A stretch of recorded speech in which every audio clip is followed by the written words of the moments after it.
Our verse today is Matthew chapter 2, verse 2. Where is he who has been born King of the Jews? For we saw his star when it rose and have come to worship him.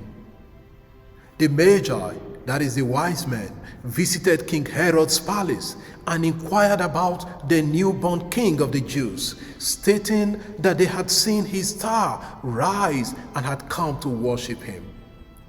We can focus on three elements in this verse: the prophecy of the newborn King of the Jews, the prophecy of the star, and the intentions of the Magi to worship.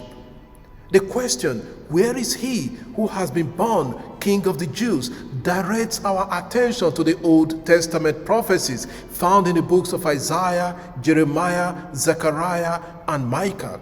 If you read Isaiah chapter 9, 6-7, Jeremiah 30 verse 21, Zechariah 9 verse 9, and Micah chapter 5 verse 2. Matthew specifically mentions the prophecy of Micah. When Herod questioned the chief priests and scribes about his child, they cited the prophecy of Micah.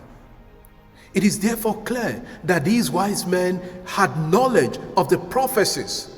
While the prophecies mentioned the Messiah, the Magi referred to him as the King of the Jews, a title that would later be given to Jesus at his crucifixion. Why King of the Jews? The Messiah was expected to be king like David, and in fact, the new David. So the Magi were right to call the new child a king. However, they limited the reign of the king to the Jewish nation, even though they came from a different nation themselves.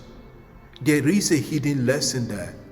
They acknowledge Jesus as the king born of the Jewish nation, but for the whole world. Hence they traveled all the way and even presented him with gifts.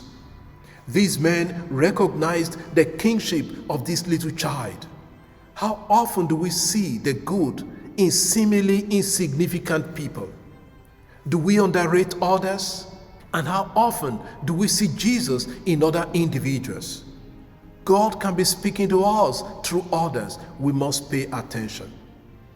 Secondly, the Magi stated they saw his star. Note the words, his star, not just any star, but his star, the star of the newborn king. The prophecy of the star rising from Judah dates back to Balaam, the non-Israelite prophet, in Numbers chapter 24 verse 17. The wise men associate this star with the newborn king. As astrologers, the wise men could read the signs and knew that this particular star was different. How often do we read the signs of the time and interpret them correctly? The Magi teach us to be attentive to the signs and happenings around us and not take things for granted. And finally, the Magi said they came to worship the newborn king.